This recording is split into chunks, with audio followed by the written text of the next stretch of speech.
Amen. Il y a une parole, comme Christian a lu la parole tout à l'heure, qui m'a fait tilt, et j'aimerais que ce soit pareil pour nous ce matin. Au début du passage, c'est « Je vous ai enseigné ce que j'ai reçu du Seigneur ». Paul, il n'avait pas vécu la Pâque, il n'était pas à la scène, et puis on ne lui a pas raconté, il l'a reçu du Seigneur, c'est-à-dire dans les temps qu'il a passé avec lui, il a reçu quelque chose de Dieu, et en particulier ce passage qui est profond et qu'on prend toujours souvent pour référence pour le repas du Seigneur, pour la scène. Et ce que je voudrais vous enseigner ce matin, je l'ai reçu du Seigneur, quoi. Je voudrais que chaque fois qu'on vous enseigne, on l'a reçu et on le vit surtout, parce que ça sert à rien, autrement on est des hypocrites. Et on fabrique des gens 2 fois pires que nous. Il dit Jésus, 2 fois plus dignes de la géhenne encore. Il disait ça aux pharisiens qui connaissaient bien la Bible, qui connaissaient bien toute la parole. Et je ne voudrais pas vous emmener à un endroit où je voudrais même ne pas aller, ni mes ennemis, quoi. Voilà. Amen. J'aimerais aussi avoir apporté l'évangile, c'est une bonne nouvelle. Je voudrais vous apporter les choses simplement. Si c'est compliqué, ça devient plus une bonne nouvelle. Et ça veut pas dire que tout est simple, mais on peut le vivre simplement. Jésus, il veut pas nous prendre seulement la tête. Il veut pas qu'on ait une grosse tête, mais qu'on le vive simplement et que ce soit une bonne nouvelle. Amen. Et moi, je voudrais de plus en plus pouvoir communiquer la bonne nouvelle aux nuls, à ceux qui n'y arrivent pas. Parce que moi, j'y arrive pas non plus par mes propres forces. Donc voilà, c'est l'évangile simple pour les nuls, pour ceux qui n'y arrivent pas, par leurs propres forces. Voilà, et puis comme ça, ceux qui veulent bien me suivre et m'écouter. L'autre fois, je vous avais montré simplement qu'être disciple, des fois on en fait un grand mot, une grande doctrine, plein de livres à suivre. Et en fait, c'est simplement être élève avec Dieu. Disciple, ça veut dire être élève. Et Thierry Kopp, il nous a encore redit, être élève avec Dieu à l'école de Christ, mais ça veut dire aussi être élève dans la pensée juive. C'est pas seulement écouter, mais c'est mettre en pratique. Donc, simplement écouter, mettre en pratique ce qu'on a entendu. Et puis voilà, donc c'est simple d'être disciple. Et c'est très simple, à condition qu'on ait lu sur le contrat, on donne tout à lui, on lui donne tout, et puis voilà quoi. Donc, il prend pas tout le premier jour, il prend au fur et à mesure de ce qu'il a besoin de nous. Amen. Donc voilà, c'est simple, l'évangile, c'est une bonne nouvelle, comme ça. Et après, on avait vu aussi à Pâques que Dieu nous remplit d'un enthousiasme, quelque chose.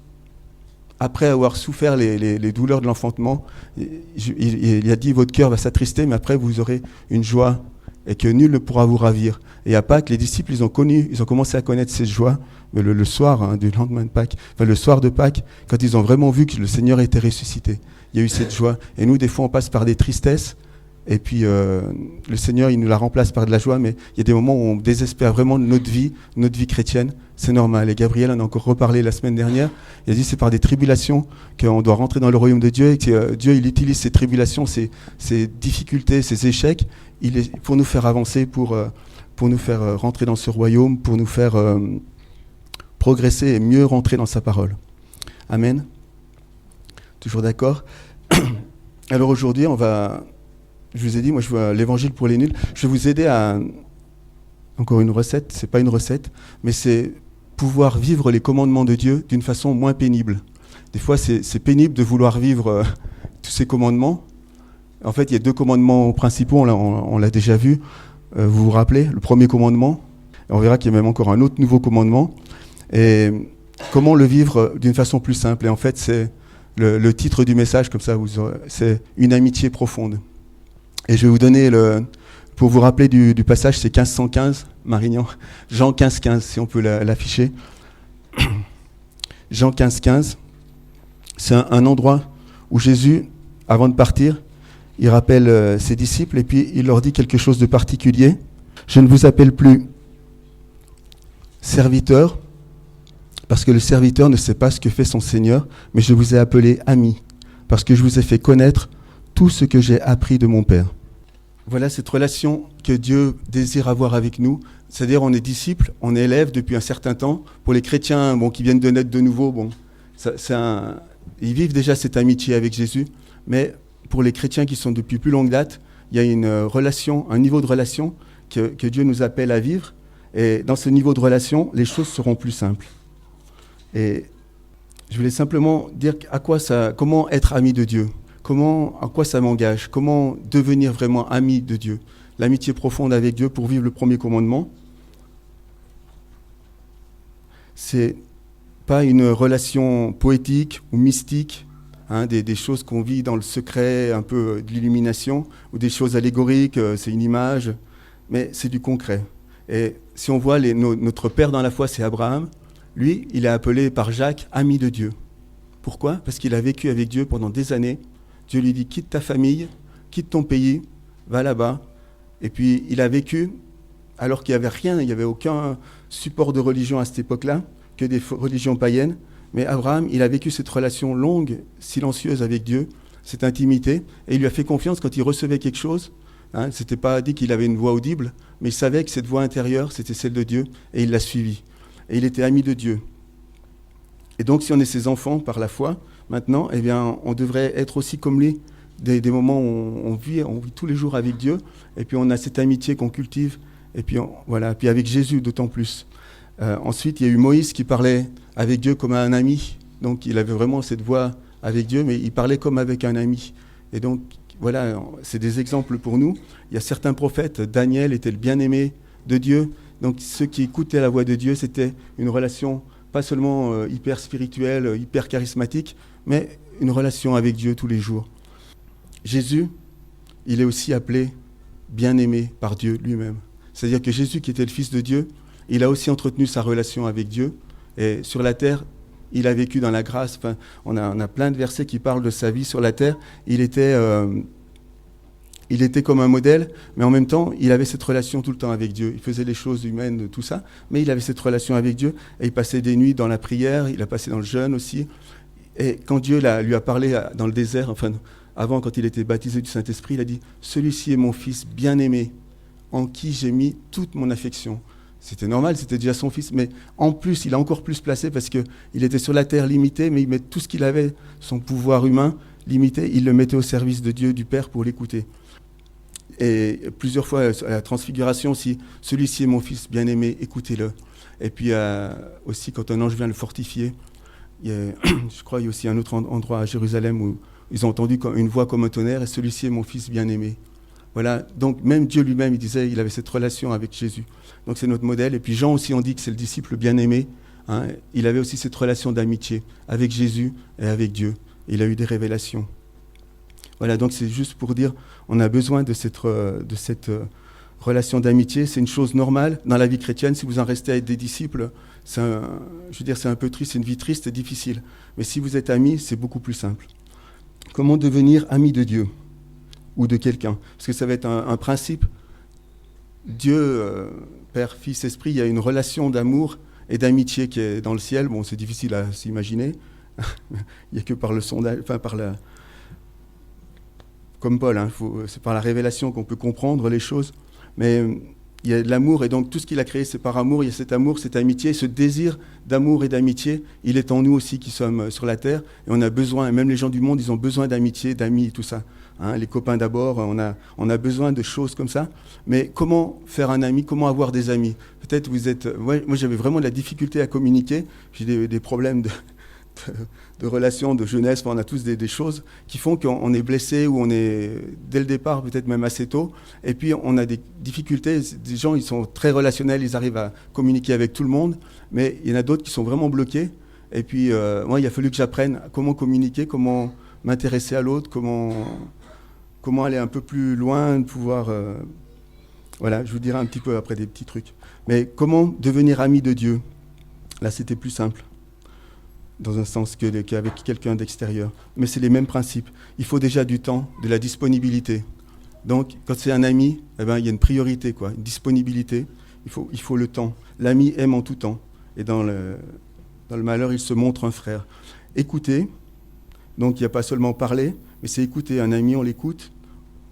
On partage des secrets aussi, on partage des choses qu'on sait qu'on va que le dire à quelqu'un en qui on a confiance. Et avec Dieu aussi, je pense, on a cette intimité. Il faut de la confiance, il faut de la foi. Et donc justement, si on s'approche de Dieu, il faut de la foi, de la confiance. La confiance qui nous écoute, la confiance que, même si on ne le ressent pas, on a confiance, et puis lui, il aime ça. Donc, bien sûr, ne pas calomnier, ne pas dénigrer, hein, mais vraiment de le bénir, de se bénir l'un l'autre. On ne dit jamais de mal de notre ami, autrement on le perd, quoi. Et puis, être loyal. Et puis, même si nous, on est infidèles, Dieu reste fidèle. Même si on est infidèle avec Dieu, des fois, on n'ose pas parler de lui. Eh bien, Dieu reste fidèle. Il nous aime, il nous accueille toujours. C'est l'amitié. Du côté de Dieu, c'est impeccable. Nous, on est limités, mais lui, il n'est pas limité. De la compassion aussi, éprouver les mêmes sentiments, les comprendre notre ami. Et Dieu, il a donné Jésus pour qu'il nous comprenne. Il a pris un corps humain pour vraiment être notre ami. Il s'est mis dans les mêmes situations que nous. Hein, et vraiment, Dieu, il a donné ce qu'il avait de plus cher pour qu'on le connaisse et qu'on puisse avoir cette relation d'amitié avec lui. Il y a une complicité, il y a des sollicitations importunes aussi. C'est-à-dire qu'un ami peut se permettre d'aller voir son ami la nuit, hein, de frapper à sa porte et puis de lui demander du pain. Et puis, bon, si vraiment il insiste, même, on va lui rendre. Ou bien alors, Abraham, il a osé intercéder parce qu'il y avait sa famille à Sodome. Il a osé intercéder devant Dieu. Il a dit, t'es juste, c'est vrai, mais quand même, s'il y avait quelques justes qui traînent à Sodome, quand même, est-ce que tu vas détruire la ville ? Et Abraham, alors qu'il n'y avait pas eu d'intercession, avant, il n'y avait jamais personne qui a osé demander quelque chose à Dieu. Abraham, il était ami avec Dieu et il a osé s'adresser à Dieu et intercéder. Et voilà, qu'on ose des fois demander des choses à son ami qu'on n'oserait pas à quelqu'un qu'on craint trop, quoi. Voilà, et être vrai, sincère. Je pense que Thierry Kopp, il nous en a beaucoup parlé aussi d'être vrai, sincère, sans masque. Et on a besoin de ça dans l'Église. On n'est pas des chrétiens qui arrivent à tout faire, des hommes parfaits, mais on est sans masque. Et on doit avoir cette amitié aussi avec Dieu. On est sans masque. Ouais, Seigneur, je suis comme ça. Je me suis encore planté cette semaine. Hein, juste sans masque. De toute façon, même si on en a un, hein, il voit à travers, il voit les pensées, il voit avant même qu'on... Bon. Donc voilà, mais savoir vraiment qui nous connaît, et puis d'être sincère avec lui, avec les autres aussi. C'est ça l'amitié qui nous soude vraiment. Donc on peut tout dire à un ami, sans peur d'être jugé. Et Dieu ne nous juge pas non plus. Amen. Il faut avoir cette assurance-là quand on vient vers lui. On est pour être secouru dans notre besoin. L'honorer publiquement, ça fait partie de... Un ami, si on peut l'honorer publiquement, c'est important aussi. De pouvoir dire, il est important pour moi. Et c'est ce qu'on fait le dimanche matin. C'est pas très public encore. Mais dehors aussi, vraiment, Dieu, j'y tiens. Jésus, c'est mon ami. Ne parle pas comme ça de Jésus. Le désintéressement, je veux dire, pour avoir une amitié en profondeur, il faut le désintéressement aussi. C'est-à-dire qu'on peut avoir beaucoup d'amis avec l'argent. Hein. L'ami, il fait des argents. L'argent, il fait des amis. Mais, ouais, l'ami... Je ne sais pas comment c'est dans l'autre sens. Mais c'est pas l'argent. Après, c'est pas basé sur l'argent. Et l'amitié, c'est dans le temps. Et c'est aussi des moments où on y perd, où on se fait vraiment arnaquer. Et c'est là où on voit vraiment les vrais amis, où il y a rien à y gagner. Et je pense Dieu, il le fait aussi. Il nous teste. C'est-à-dire qu'au début de la vie chrétienne, on a plein de cadeaux. Et c'est vraiment merveilleux de servir le Seigneur. Et après, il enlève tout. Et à un moment, on y perd vraiment d'être chrétien, quoi. On y devient, mais tu as vu tout ce qui m'arrive, toute cette huile, si Dieu vraiment m'aimait, pourquoi m'as-tu abandonné ? Et puis ça fait partie du processus. Il va tenter, comme Job, il va même permettre que des fois on perde même des choses vraiment très chères, et de voir si on est fidèle quand même, si on a toujours cette amitié. C'est là où on voit. Et Dieu, il le voit, surtout ça lui coûte. Enfin lui, c'est vraiment... Ce qu'il apprécie le plus, c'est qu'on soit fidèle, même quand rien, extérieurement, on n'y gagne pas, quoi, dans un sens, on y perd. Bien qu'on n'a rien, on ne perd rien. Amen. Mais voilà, quoi. Là, Dieu il nous teste dans notre amitié aussi. C'est pour ça qu'il faut une amitié profonde. C'est-à-dire, on ne va pas claquer la porte parce que Seigneur, maintenant tu ne me réponds plus. Voilà. On n'est pas des amis de Dieu dans ce cas-là, on est des intéressés. C'est tout pour soi. Et puis l'autre chose aussi, il y a un lien générationnel aussi dans l'amitié. C'est-à-dire, par exemple, David, il avait vraiment une amitié avec Jonathan, il y a aussi pas d'intérêt sexuel. C'est-à-dire, avec Jonathan, c'était un amour plus que l'amour avec les femmes, je veux dire un amour sexuel, un amour qu'il y a dans le monde.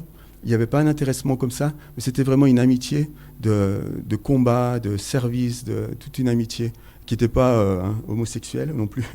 C'est aussi ça un intérêt. Mais vraiment une amitié. Et cette amitié qui était sur Jonathan, quand il est mort, il a aimé aussi ses enfants. Et en fait, si on aime Dieu, on aime aussi ceux qui sont issus de lui. Il y a une amitié qui fait qu'on aime aussi. Hein, quand on aime quelqu'un, s'il décède, eh bien, on aime ses enfants. Je ne sais pas si vous voyez. C'est vraiment quelque chose qui continue. Amen. Et avec Dieu, ça marche aussi, cette amitié-là. Je voulais encore, pour éclairer un peu plus pour l'amitié, c'est les niveaux de relation. En fait, il y a au moins 5 niveaux, enfin en tout cas, il y a 5 niveaux de relation. J'en ai retrouvé 4. Et le 5e, je ne le vis pas encore, donc je pense. Ou alors il est dans les premiers. Mais le premier niveau de relation, c'est le niveau basique, c'est bonjour, comment ça va, aujourd'hui il pleut, c'est le niveau information. C'est-à-dire, on parle comme ça, on relationne.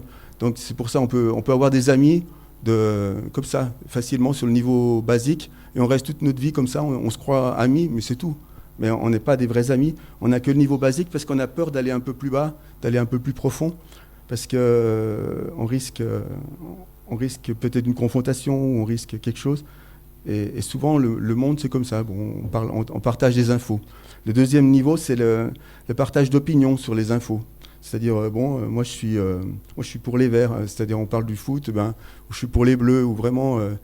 voilà, on parle de notre position, notre choix, hein, notre volonté, notre pensée. C'est le deuxième niveau. Le troisième niveau, ça nous implique un peu plus dans les émotions, c'est-à-dire moi je suis vraiment attaché aux Bleus, à l'équipe des Bleus, là, hein, c'est ceux qui vont gagner, moi j'y crois vraiment en eux, ou alors je crois, je pense, je ressens de l'amitié ou des choses, je suis vraiment déçu par, donc on dit les choses émotionnelles, hein, par telle chose, et on partage des informations, mais on s'implique. Et dans ce cas-là, on a un niveau relationnel un peu plus profond. Et c'est important dans l'amitié, quand on prend du temps, on arrive à descendre, mais toi, quelle est ta pensée, quel est ton ressenti, qu'est-ce que plus que ce que tu penses, que tu ressens. Et ce qui est dans tes tripes, dans ton émotion. À ce moment-là, on peut parler, par exemple, qu'est-ce que ton livre préféré, ou ton dernier film qui t'a vraiment touché, qu'est-ce qui te touche en ce moment, hein, on peut partager beaucoup plus, et ça peut nous parler un peu sur notre ami ou sur quelqu'un. Et ça nous permet de descendre un peu plus dans la profondeur de la relation. Moi, je dis aux carencés, ceux qui savent faire, ça leur paraît des évidences. L'ambiance du travail, on peut parler... moi, j'aime bien mon travail, mais j'aime pas l'ambiance. Je suis vraiment... empêché par mon chef ou par cette ambiance de rivalité. On parle plus que des opinions, c'est vraiment notre ressenti. Mais le 4e point, c'est le partage de nos rêves, de nos aspirations, de ce qui est à l'intérieur de nous. Et ça, c'est important d'y arriver parce que c'est le pourquoi on est là sur la terre. On a quelque chose que Dieu a posé en nous et c'est important. Il y en a, ils ne savent même pas, ils n'ont même plus un rêve. Ils ont tout effacé, ils ont tout mis sous silence. Parce qu'il y a eu des blessures et ça, plus personne ne touchera à cet endroit-là, plus personne n'écoutera, n'entendra ce qui est à l'intérieur, parce qu'une fois je me suis ouvert et puis j'ai été cassé. Et c'est pas juste. Partage de nos rêves, de ce qui nous tient à cœur, des secrets qu'on a, et des choses secrètes, des aspirations. Ça, c'est vraiment le niveau plus profond et on a besoin, nous, d'être là et de savoir ce que notre frère et notre sœur, quelles sont ses aspirations. Et puis nous, on a besoin de le vivre aussi avec Dieu, ce niveau de profondeur. Moi, Seigneur, vraiment, j'ai à cœur ça, est-ce que c'est vrai? Et toi, qu'est-ce que tu as à cœur pour moi? Et qu'est-ce que tu as à cœur? Qu'est-ce que tu ressens pour le monde? Qu'est-ce que tu ressens pour cette situation? Le ressenti de Dieu, on a besoin, il ressent et il va manifester son ressenti au travers de nous, hein, qui sommes son corps maintenant, et sur la terre. Il s'est limité à nous pour l'instant. Voilà, un niveau de profondeur donc dans la relation avec Dieu, dans l'amitié avec Dieu et puis dans l'amitié avec les autres. En deuxième point, donc c'était comment devenir un ami de Dieu. Bon, c'est un peu, je ne sais pas si on vient, il faut le temps, tout ça, tous ces points-là. Un niveau plus profond, s'attendre à un niveau plus profond de relation, hein, du ressenti avec Dieu. Si vous lisez les psaumes, vous avez beaucoup de ressenti avec Dieu, avec David. Hein. C'était cette relation d'amitié aussi. La colère, il l'exprime devant lui, pas de problème, c'est son ami. Et Dieu aime ça aussi. Et quand il y a la colère, des fois, il nous aide à en sortir quelque chose de bon. Bon, pourquoi devenir ami de Dieu? Les avantages dans un sens. Bon, déjà parce que son commandement est moins pénible. Si vous êtes ami de Dieu, c'est moins pénible de faire les choses parce que c'est mon ami, quoi. Je respecte ce qu'il a dit. Savoir le pourquoi des choses. Jésus révélait tout à ses disciples. Et si on voit dans le passage qu'on vient de lire, je vous ai appelé amis parce que je vous ai fait connaître tout ce que j'ai appris de mon Père. L'avantage d'être ami de Dieu, c'est que vous allez apprendre. Vous allez apprendre les choses, le pourquoi des choses même. Il va vous révéler pourquoi il y a ce commandement. C'est parce que ça. Voilà. Si vous ne faites pas ça, ça va vous amener à tel endroit. Jésus, c'est la sagesse de Dieu. Il va vous expliquer les choses. Il va vous expliquer aussi, il va même vous faire connaître l'avenir proche.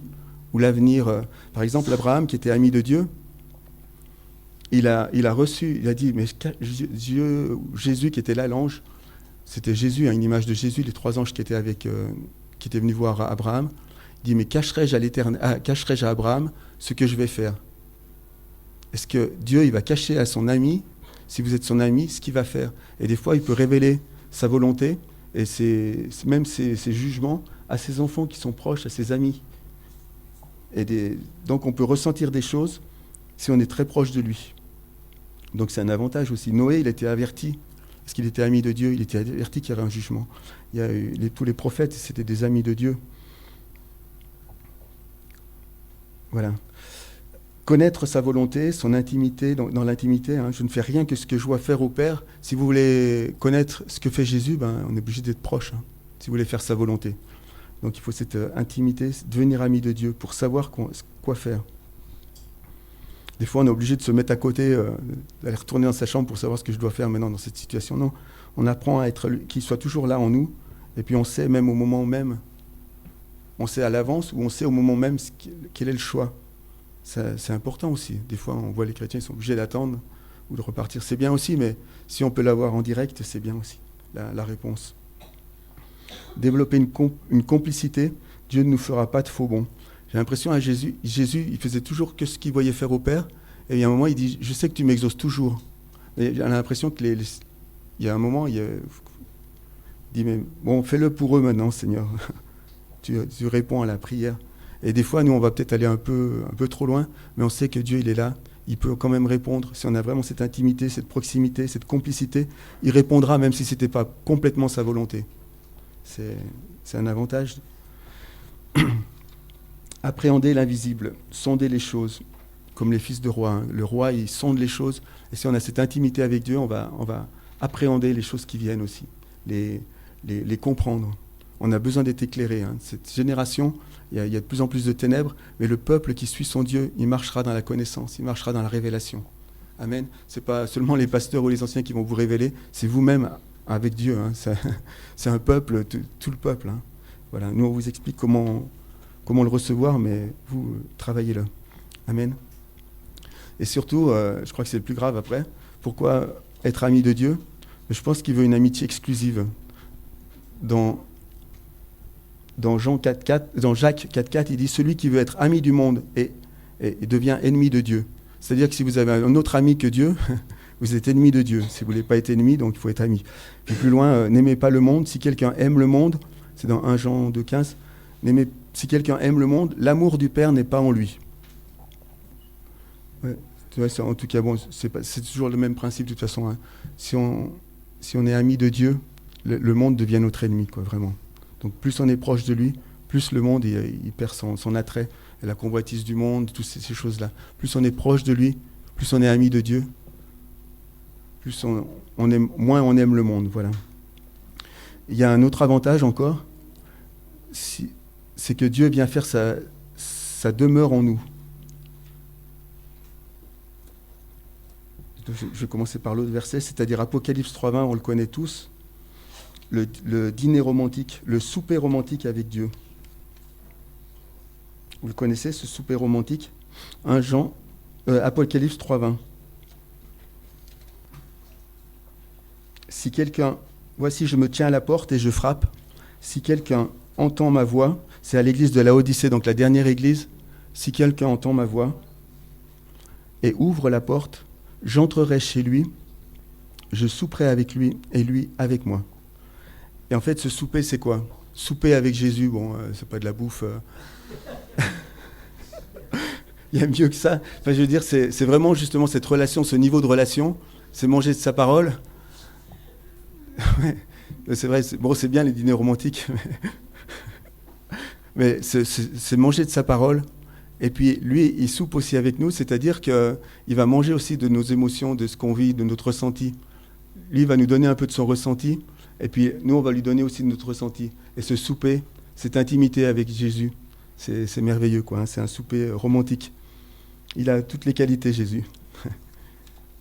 Il est beaucoup plus romantique que nous, des fois. Voilà, mais en tout cas, il se tient à la porte et c'est à nous d'ouvrir la porte, hein, de le faire, de faire le choix. Amen. Celui qui a mes commandements et qui les garde, c'est celui qui m'aime. Celui qui m'aime sera aimé de mon Père et moi aussi, je l'aimerai et je me ferai connaître à lui. Et puis plus loin, si quelqu'un m'aime, il gardera ma parole, mon Père l'aimera, nous viendrons vers lui et nous établirons domicile chez lui. Nous ferons notre demeure. Voilà, on veut être une habitation de Dieu en esprit. Ne soyons pas charismatiques seulement le dimanche matin pendant un petit temps, mais vraiment, travaillons. Plus on aime Dieu, plus on est amis, moins on est amis du monde, plus les commandements, on les pratique. Je veux dire, c'est pas par la tête, on aime faire ce qui plaît à Dieu, et plus on pratique sa parole, lui, il viendra. Si quelqu'un m'aime, il gardera ma parole, mon Père l'aimera, et nous établirons domicile chez lui. Voilà, on peut devenir un tabernacle de Dieu 24 heures sur 24 avec cette amitié. C'est un beau projet de Dieu pour nous. Amen. Voilà donc. Et vous êtes mes amis si vous faites ce que je vous commande dans Jean 15, 14. Un verset qui encourage. Après, on va attaquer le deuxième commandement. Oh, puis non, Jésus reproche à des gens qui priaient pour les malades, qui chassaient les démons, tout ça. Il leur dit, je ne vous ai jamais connus. Arrière de moi, vous tous qui commettez l'iniquité. Donc, on peut utiliser la parole de Dieu, hein, avoir une onction même, parce que Dieu répond à sa parole, mais ne pas connaître Dieu, pas avoir cette connaissance de Dieu. On ne connaît pas Dieu et lui ne nous connaît pas. C'est faux. Enfin, Dieu, il nous connaît. Il sait bien qu'on est inique, dans un sens. Ces gens-là, il les connaît. Mais il dit, je ne vous connais pas, parce que dans le mot connaissance, c'est naître avec, c'est un peu connaissance comme l'homme et la femme aussi, se connaître dans l'intimité. Et je ne vous connais pas dans l'intimité. Hein, et vous ne me connaissez pas. C'est des faux disciples. Voilà, donc c'est grave dans un sens de ne pas être connu de Dieu, de ne pas être ami de Dieu. Voilà, donc ça peut nous encourager à être vraiment amis de Dieu. Il y a tous les avantages. Hein. Deuxième partie, donc le deuxième commandement. Tu aimeras ton prochain comme toi-même. Et Jean, il a même donné un autre commandement, un commandement nouveau. Vous le connaissez, le commandement nouveau? Jean 15. Ouais, ça c'était Jésus, ouais. Mais dans Jean, ouais. Je vous donne un commandement nouveau, dans Jean 13, 34, 35.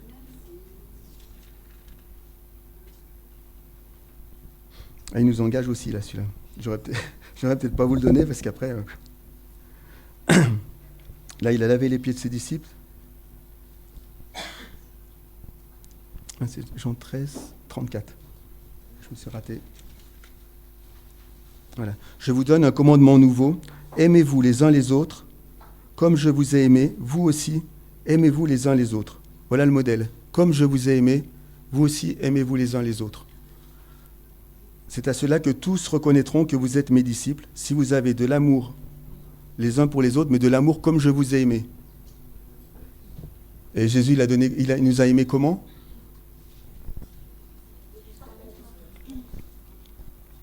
Il nous a donné au point de donner sa vie. Hein. Si on reprend l'autre passage aussi qu'on a commencé, le Jean 15, juste avant.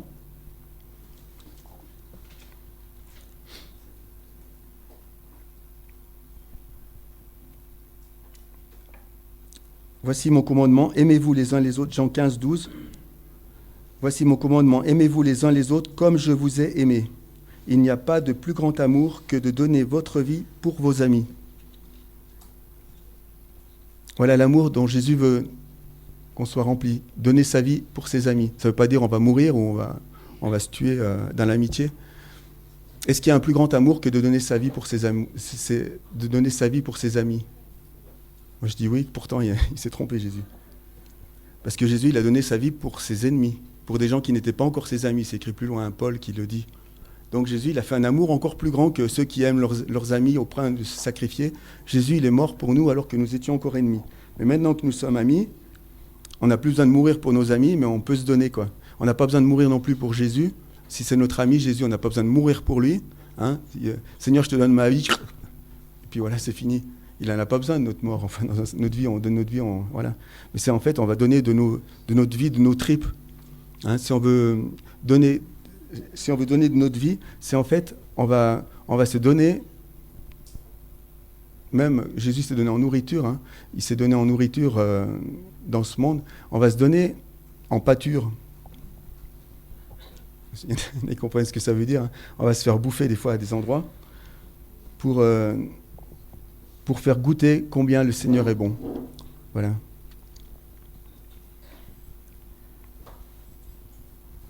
Et à ce moment-là, tous reconnaîtront que vous êtes mes disciples. Si on a cet amour-là, si on a seulement de l'amour fraternel, sincère, c'est pas suffisant. Il faut une amitié. Il faut quelque chose de bien plus fort. J'ai été surpris par le témoignage de Josie Chako, qui évangélise en Inde du Nord, là où il n'y a personne qui va pratiquement, hein, et qui a beaucoup de fruits, de conversion, tout ça, des choses de Dieu incroyables. Il disait, nous on ne fait pas d'évangélisation. Et en fait, il dit simplement, bon, donc ils font les choses de Dieu, c'est-à-dire ils forment des gens et les envoient, hein, ils leur montrent, mais en même temps ils sont des exemples. Et il dit, mais moi on fait pas d'évangélisation, mais notre évangélisation c'est l'amitié. On aime les gens. On fait pas de l'évangélisation par l'amitié, c'est pas un truc, mais ils sont des amis. Il dit, moi, et alors il a donné des exemples. Il y avait un musulman, il priait pour lui, un responsable. Il disait, je prie pour lui, je prie pour toi, c'est mon meilleur ami. Il dit, moi, toi, tu es mon meilleur ami. Et puis, donc, il priait pour lui, et puis il est prêt à se convertir. Il y avait d'autres, un hindouiste, même des gens qui persécutent. C'est leurs amis, c'est son ami. Tu es mon meilleur ami. Et ils avaient des relations comme si c'était son meilleur ami, avec tous les gens qui sont proches, que Dieu met sur son chemin. Et c'est une façon qui fonctionne parce que c'est la façon de Dieu. Il veut qu'on soit des vrais amis les uns pour les autres. On ne peut pas tout faire non plus, être amis avec tout le monde, mais voilà, quand même, Dieu peut se servir de cette amitié. Donc voilà, se faire goûter de soi-même. Cette image de l'amour, Jésus il en donne dans le sermon sur la montagne. Il dit, si on vous demande 1000, quelqu'un vous demande 1000, pas 1000 francs, mais 1000 kilomètres, enfin 1000 mètres, je ne sais pas, si on te demande de faire quelque chose, tu en fais le double. D'apprendre ce raisonnement, le concept du royaume. Si vous demandez une chose, quand vous demandez quelque chose à Dieu, des fois il donne le double ou 7 fois plus. C'est la bonté de Dieu. Et nous, on doit être pareil aussi, on doit être généreux. Et faites-vous des amis avec les richesses injustes. Soyez généreux, des fois même vous n'avez pas envie, hein, pas avec les impôts, mais avec les gens de ce monde. Hein. Soyez généreux, et puis ça fait des amis, ça crée des amitiés, et puis Dieu, il utilise après ces choses-là. Il le retourne contre nos ennemis même, hein. Et ils seront de nouveau amis parce qu'ils seront frères, ces ennemis. Ils seront frères en Christ. Amen. On te demande un vêtement, tu donnes encore le manteau en plus. Enfin, il y avait plein de passages comme ça. C'est une autre mentalité, c'est la mentalité du royaume. Voilà l'amitié à laquelle Jésus nous appelle. Et là, je sais qu'il y en a déjà beaucoup qui le vivent au milieu de nous, hein, cette façon-là de faire. On t'a demandé quelque chose, ils sont là, ils sont disponibles, ils prennent du temps. On a plein d'exemples, hein, et puis toutes ces œuvres qui se créent dans l'Église aussi. Hein, c'est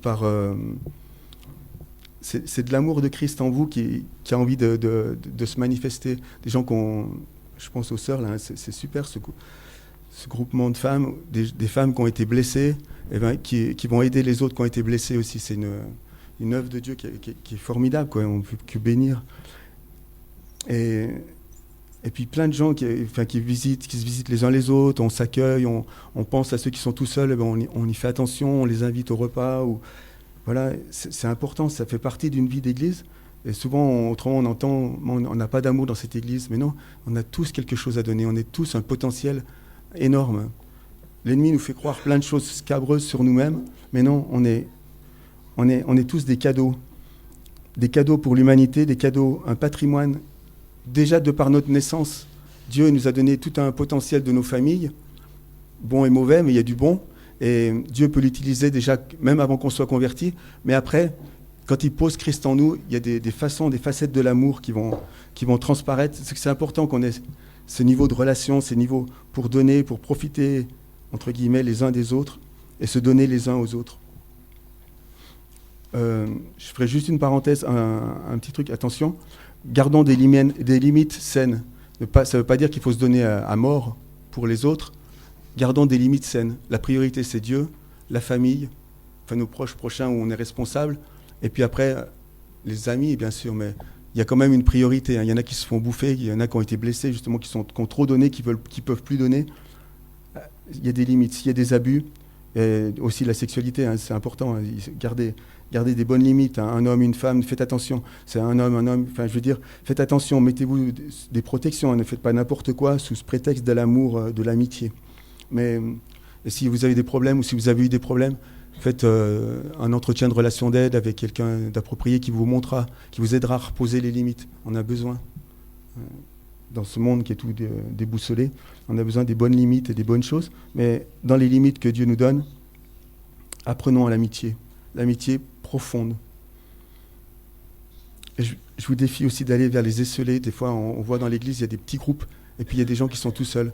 Ouais, je sais que depuis mon enfance, j'avais peut-être des problèmes de rejet, mais j'aimais bien voir ces gens que personne ne voulait, à la cour de récré, n'importe où. J'allais plutôt vers eux parce que moi, et je me sentais plus avec eux. Et puis j'ai appris des choses, j'ai vécu des choses merveilleuses parce qu'ils sont rejetés, mais si on arrive à leur parler, à être avec eux, ils nous apportent beaucoup. Donc ne profitez pas de ceux qui sont aimables seulement, mais allez vers ceux qui ne sont pas aimables. Il n'y a aucun mérite d'aimer ceux qui nous aiment, de ceux qui sont aimables, mais il y a vraiment des grâces et des bénédictions auprès de ceux qui ne sont pas aimables, et de les rendre aimables dans le sens où ils vont s'ouvrir. Amen.